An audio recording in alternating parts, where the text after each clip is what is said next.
Hi, my name is Alicia Frownfelter, and this is my EDL 880 Mod 1 presentation. Here's a picture of me and my kids to start off section 1.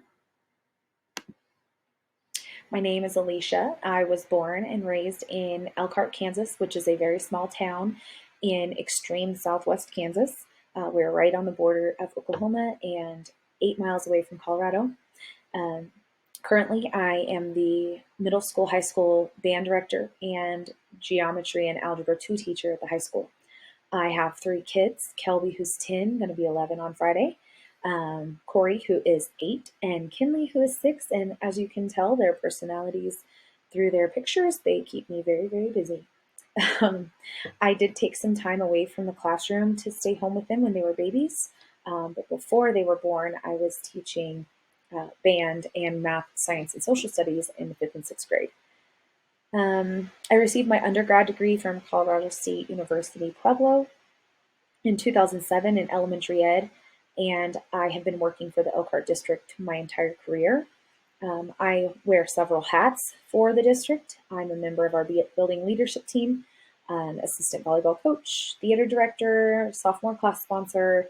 I just volunteer in a lot of different ways too, at ball games, keeping stats, books, clock, different things like that.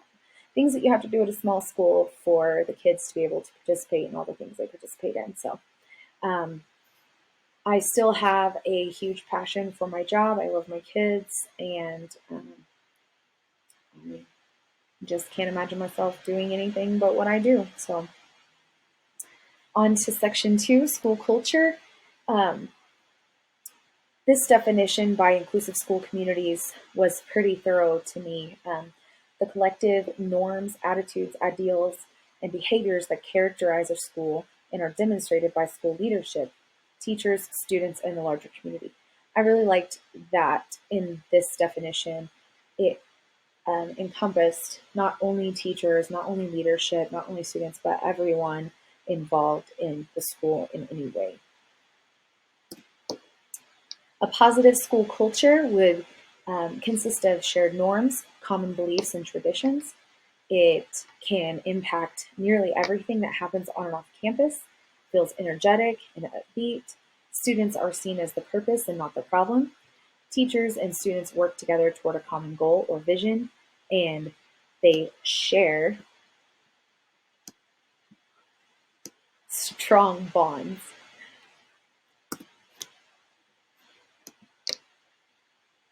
In order to facilitate a positive school culture, relationships really need to be a priority. There needs to be an established procedure for assessing, monitoring, and improving social and emotional learning in students.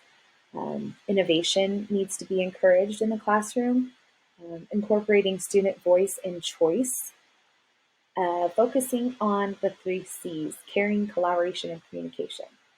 Keeping parents involved with frequent positive interactions, not just negative ones. Um, Sometimes we tend to be quick to contact a parent for negative reasons, but frequent positive interactions have a better impact on positive school culture. Um, Praise effort that reflects the expectations of your leadership and your teachers. Um, and highlight those positive attitudes and those behaviors and celebrate those successes and when those expectations are met. Some of the benefits of a positive school culture are reduced absenteeism, reduced bullying, increased academic performance, improved academic equity, and just an overall boost in morale among students and staff.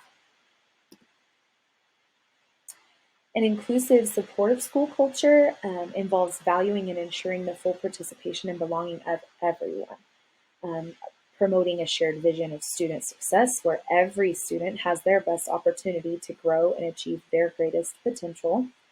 It encourages respect and appreciation for diversity beyond the school, and it teaches students about the contributions that all cultures can bring to society. Facilitating an inclusive school culture includes steering clear of the one-size-fits-all approach to instruction. Instruction needs to be adapted to the diverse needs of students. There needs to be a shared philosophy of inclusion among stakeholders, staff, and students. And this vision and this philosophy needs to be included, and the language of this philosophy needs to be included in the mission vision statements. Um, the schools need to strive to minimize discriminatory practices and biases that remove barriers to learning and participation. Leadership should run the inclusion radar over every event. And this radar really just ensures that everyone has equal access to every type of event. Can everyone participate?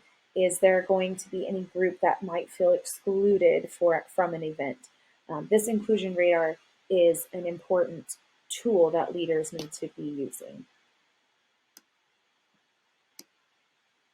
Some of the benefits of an inclusive school culture: again, reduce absenteeism, increase academic performance. Everyone feels valued. Everyone feels welcome. They feel they have a voice in their education. They feel that they're the reason for their education. And it really just brings a strong sense of community among everyone in the school. Equitable school culture. Thoughtfully planned equity initiatives can have far-reaching impacts in a school, um, far beyond the classroom walls. Integrated and diverse classrooms promote problem solving, critical thinking, and creativity.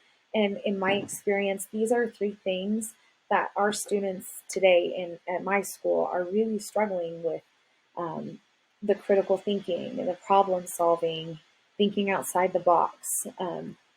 Those things are a struggle for them, it seems. Brave spaces are created for students to feel empowered to explore and own their educational experience.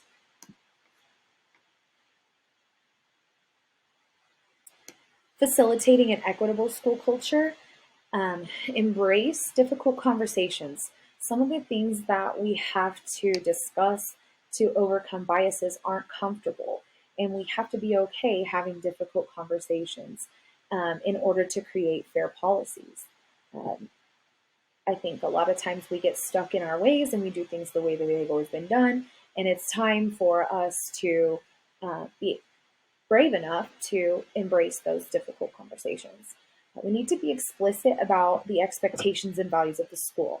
If equity is truly an important core value for the school, those expectations of equity need to be explicitly listed and understood by everyone. Develop consistent rituals for meeting spaces to equalize positional hierarchy. Those things could be like personal check-ins or um, entry tickets or exit responses, just kind of an emotional, personal check-in for every student. Um, Additionally, we need to make sure that the funds and resources are used in a way that provides equitable access to all students. All students should be receiving equitable access to funds. Um, the benefits of equitable school culture. Racial and ethnic diversity in the classroom leads to higher test scores, better, higher academic achievement, as we've discussed, respect for the dignity of every human, and it instills lifelong values that really enrich the human experience. Responsive school culture in uses the cultural knowledge, prior experiences, frames of reference, and performance styles of ethnically diverse students to make learning more relevant and effective. Also, have a shared mission, vision, and core values for culturally responsive teaching and learning that supports all students. This seems to be a theme. It really stuck out to me. The mission, vision, and core values for all students, for every person. These things seem to be a recurring theme among all of the resources. Facilitating a responsive school culture looks like establishing strong foundations of cultural understanding, cultivating socio-political consciousness. And this is something that I think, especially in very um, conservative schools like ours, is something that is somewhat frowned upon, maybe by others. But that is something that could be uncomfortable. That is uh, necessary to cultural responsiveness. Um, it looks like implementing culturally responsive pedagogy, prioritizing the alignment and coherence of culturally responsive curriculum, and taking time to examine and unlearn any internalized stereotypes and biases that you may have as an individual. We all come through this life with our own biases and stereotypes that have to be analyzed and deconstructed. And those things take time and effort and conscious undoing. The benefits of this are strengthened student connectedness, more community feeling, reduction in behavior problems, better just educational experience overall, and it supports underserved and marginalized students in coping with biases, discrimination, and stereotypes, which is a major life skill for students in those marginalized groups. On to my reflection, section 3. Why do we even need culturally responsive schools? Well, according to the resources, in 2014, students of color made up 47% of America's student population. This number is expected to climb to 56% by next year. And I did a little bit of extra research, and I did find that in the past year, it was the number was 55%. So we really are almost to that 56%. Um, these students also made up a large percentage of America's students that are living in poverty. Unfortunately, our public school system has historical underpinnings that are based on middle class European values that continue to downplay the strengths of those student diversities. So we need to look into how we are doing things, how are we working in our schools to address those diverse learning needs of our increasingly multicultural, multilingual student population. Um, it's going to require, as Fleischman said, and I'm really sorry if I don't say that name right, but it's going to require a major transformation of our current school practices. We can't just keep doing what we've always done. Now let's reflect and look at Elkhart High School. I really did look at this quite honestly. I didn't try to make us look better than I truly feel that we are. I do feel that this is a place where we could stand to improve in a major way. Um, how does Elkhart High School promote a positive, inclusive, supportive, equitable, and culturally responsive school culture? Um, Teachers truly do build strong relationships with students. We have a pretty strong sense of community. We are very small. We only have 115 kids in our high school. Um, and we really do a great job, I believe, with holding high expectations for our students, for their behavior, for their academics. However, we could do a better job at supporting them in their long-term goals. Um, Efforts are made to ensure that all students have equal access to full participation in all academic and extracurricular activities. We have for a school our size, I do believe we have a pretty large special needs population, and those needs are pretty in high needs um, students. And we do a really good job at ensuring that all students are able to participate in the activities that they want to participate in. However, we need to modify, or however we need to make adjustments in order to allow them to participate. We're pretty good at that. Um, Teachers are also pretty good at adjusting in their instruction to the diverse needs of students. We do, however, have a few teachers who are still teaching, and they were teachers of mine. So they've been there a while, and I think maybe they're still teaching with the same style. So I'm not like throwing people under the bus here, but I do think that sometimes we need to take a step back and revamp things and realize that our students are constantly changing. We don't have the same students year after year, so we need to adjust things. One thing that is really cool about our school is that our student council members have a committee that has created a social emotional learning curriculum.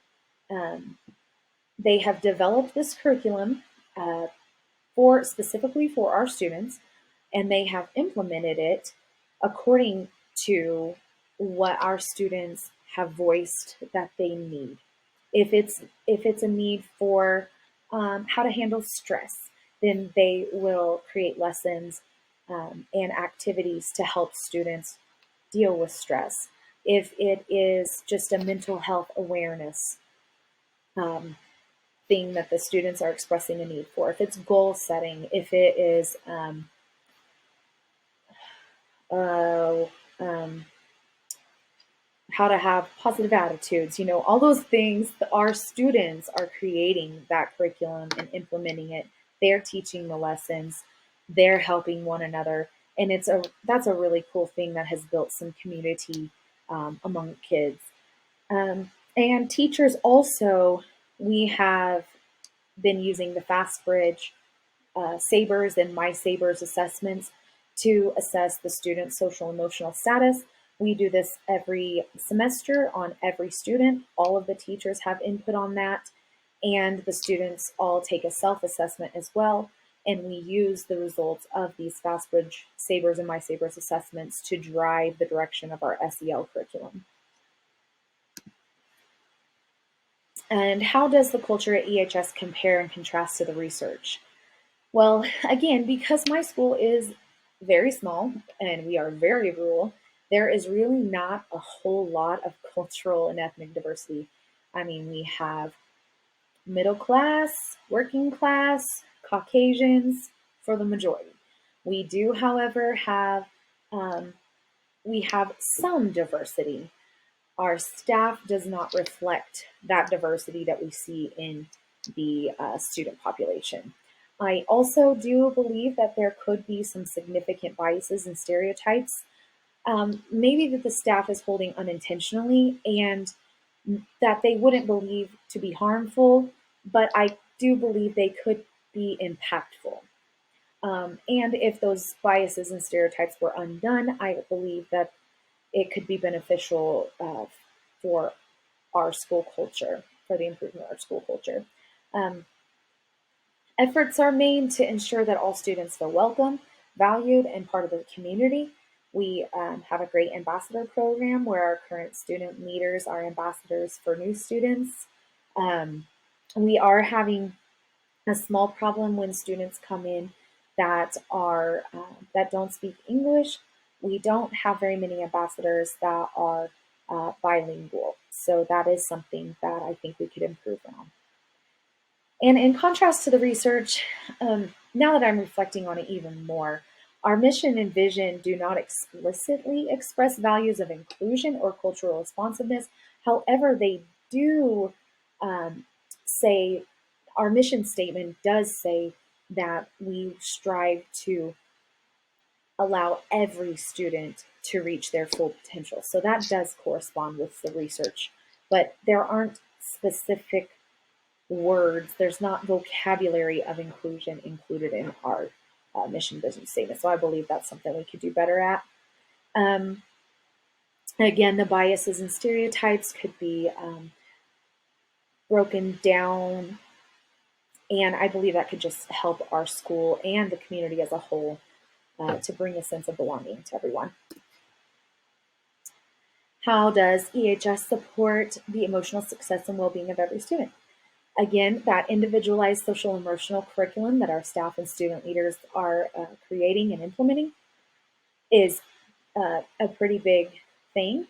We have routine social emotional assessments that we monitor and follow up with. We have an excellent support staff. We really do have a great counselor. And just in general, all the teachers, it seems as though every student has a good connection with at least one staff member where they could go to that person, um, and if they needed things, if they felt uncomfortable, if they felt that they had a need. Our small school was actually devastated by 2 deaths by suicide in the last 18 months, and it has been a really, really rough time for us. One of our deaths was a staff member, and one was a senior. And those 2 events have really stemmed, um, this huge movement to social, emotional, and relationship building in our culture at school. The Mental Health Week that our student council sponsors helps students find healthy hobbies and outlets for their stress, and it helps them to understand the importance for self-care. How would I apply the knowledge? Um, I think that really what our school could really, really benefit from is establishing a set of core values. There is no set of core values, and I think that would really start us off in the right direction. Then we could sit down and, as a community, rewrite the mission and vision statements based off of those values of inclusion, community, and equity. Um, Teacher training is another big thing. I read a lot about professional development, and that's just something we don't have a lot of access to here, especially in person. We do have a very tight budget, so paying for people to come to us is very difficult. So we would have to do some research on where to find free trainings on inclusion, examining personal biases, and I know that there's things out there. So that is one thing that I would advocate for.